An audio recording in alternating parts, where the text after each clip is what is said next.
দেশ গড়তে জুলাই পদযাত্রার অংশ হিসেবে এনসিপির ১৯তম দিনের কর্মসূচি অনুষ্ঠিত হয়েছে সমুদ্রনগরী কক্সবাজারে।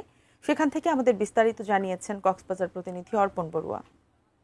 দেশ গড়তে জুলাই পদযাত্রার অংশ হিসেবে সমুদ্রনগরী কক্সবাজারে জাতীয় নাগরিক পার্টি এনসিপির জুলাই পদযাত্রা এবং সমাবেশ এই মুহূর্তে শেষ হয়েছে। আমরা এই মুহূর্তে এখনও অবস্থান করছি কক্সবাজার শহীদ দৌলত ময়দান এবং পাবলিক লাইব্রেরিতে অবস্থান করছি। ঠিক এই মুহূর্তে এই মঞ্চে যে মঞ্চটি এখানে দেখা যাচ্ছে সেই মঞ্চে এনসিপির আহ্বায়ক নাহিদ ইসলাম বক্তব্য রেখেছেন। পাশাপাশি মুখ্য সংগঠক যিনি ছিলেন হাসেদ আবদুল্লাহ বক্তব্য রেখেছেন এবং তাসনিম জারা সহ কেন্দ্রীয় নেতৃবৃন্দ এখানে বক্তব্য রেখেছেন। এনসিপি নেতৃবৃন্দ বক্তব্যে বলেছেন যে কক্সবাজারে বিশেষ করে হাসেদ আবদুল্লাহ বলেছেন যে সেফ এক্সিট নিশ্চিত না করে শেখ হাসিনা শুধুমাত্র নোবেলের আশায় রোহিঙ্গাদেরকে বাংলাদেশে প্রবেশ করার সুযোগ করে দেয় এবং আশ্রয় করে দেয়। পরবর্তীতে আসলে আওয়ামী লীগ সরকার তাদেরকে তাদের নিজ দেশে ফেরত পাঠাতে ব্যর্থ হয়েছে। বর্তমান সরকারের প্রতি আসলে নাহিদ ইসলাম এবং হাসেদ আবদুল্লাহ দাবি জানিয়েছেন কক্সবাজারকে বাঁচাতে এবং কক্সবাজারের জীববৈচিত্র্য রক্ষায় রোহিঙ্গাদেরকে অতি দ্রুত অনতি বিলম্বেই তাদের নিজ দেশে ফেরত পাঠাতে হবে।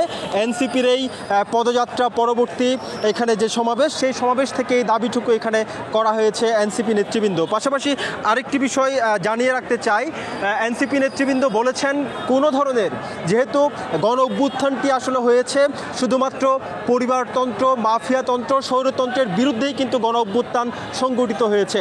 নারায়ণগঞ্জ সহ দেশের বিভিন্ন জায়গায় যে পরিবারতান্ত্রিক ব্যবস্থা স্বৈরতান্ত্রিক ব্যবস্থার আড়ালে যে পরিবারতান্ত্রিক ব্যবস্থা গডফাদার মাফিয়াতান্ত্রিক ব্যবস্থা সেই ধরনের কোনো মাফিয়াতন্ত্র কক্সবাজারে মেনে নেওয়া হবে না বলে এনসিপি নেতৃবৃন্দ আমাদেরকে সমাবেশে তারা আসলে বলেছেন।